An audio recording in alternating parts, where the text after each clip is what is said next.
Clip number 49، اس میں آپ قرآن پاک کی سورہ بقرہ کی آیت نمبر 145 سے 147 تک کی تلاوت، ترجمہ اور تفسیر صراط الجنان سنیں گے۔ بسم اللہ الرحمن الرحیم۔ ترجمہ، اللہ کے نام سے شروع جو نہایت مہربان رحمت والا ہے۔ وَلَئِنْ أَتَيْتَ الَّذِينَ أُوتُوا الْكِتَابَ بِكُلِّ آيَةٍ مَا تَبِعُوا قِبْلَتَكَ وَمَا أَنْتَ بِتَابِعٍ قِبْلَتَهُمْ وَمَا بَعْضُهُمْ بِتَابِعٍ قِبْلَةَ بَعْضٍ وَلَئِنِ اتَّبَعْتَ أَهْوَاءَهُمْ مِنْ بعد ما جاءك من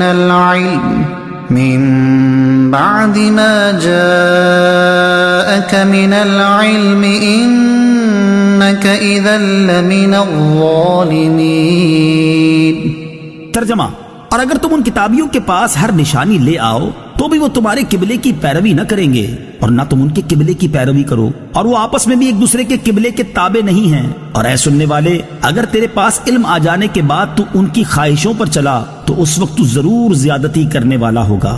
وَلَئِنْ أَتَيْتَ، اور اگر تم لے آؤ، تفسیر صراط الجنان میں ہے، ارشاد فرمایا کہ اے حبیب صلی اللہ تعالی علیہ وسلم، جن اہل کتاب کے دلوں میں عناد اور سرکشی ہے، آپ ان کے پاس قبلے کی تبدیلی کے معاملے میں اپنی سچائی پر دلالت کرنے والی ہر نشانی لے آئیں تو بھی وہ آپ کے قبلے کی پیروی نہیں کریں گے، کیونکہ ان کا آپ کی پیروی نہ کرنا کسی شبے کی وجہ سے نہیں جسے دلیل بیان کر کے زائل کیا جا سکے، بلکہ وہ آپ سے عناد رکھنے اور حسد کرنے کی وجہ سے ایسا کر رہے ہیں، حالانکہ وہ اپنی کتابوں میں موجود آپ کی یہ شان جانتے ہیں کہ قبلہ کی تبدیلی کے معاملے میں آپ حق پر ہیں۔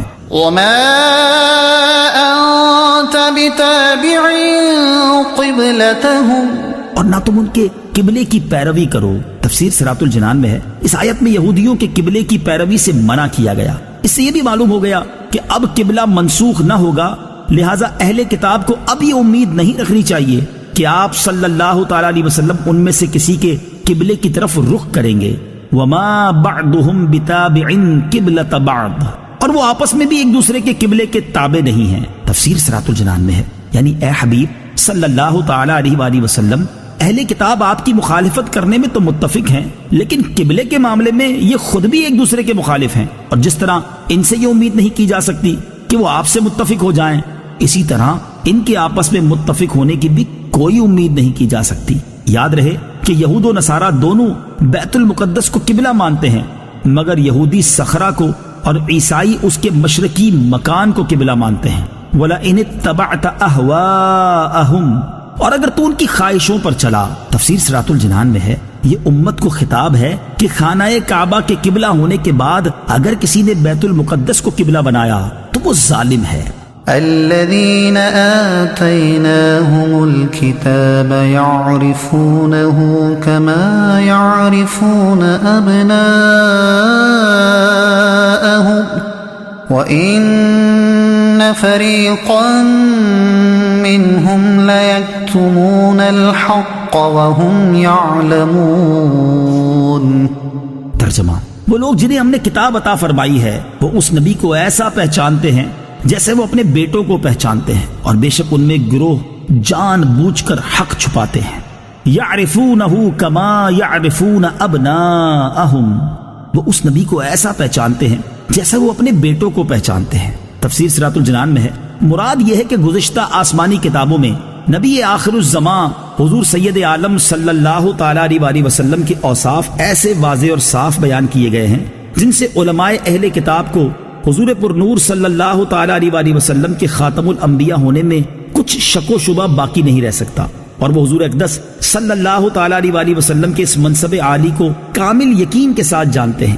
وَإِنَّ فَرِيقًا مِّنْهُمْ لَيَكْتُمُونَ الْحَقَّ، اور بے شک ان میں ایک گروہ حق چھپاتے ہیں۔ تفسیر صراط الجنان میں ہے، اہل کتاب علماء کا ایک گروہ توریت و انجیل میں مذکور حضور پر نور صلی اللہ تعالی علیہ وسلم کی نعت و صفت کو اپنے بغض و حسد کی وجہ سے جان بوجھ کر چھپاتا تھا۔ یہاں انہی کا بیان ہے۔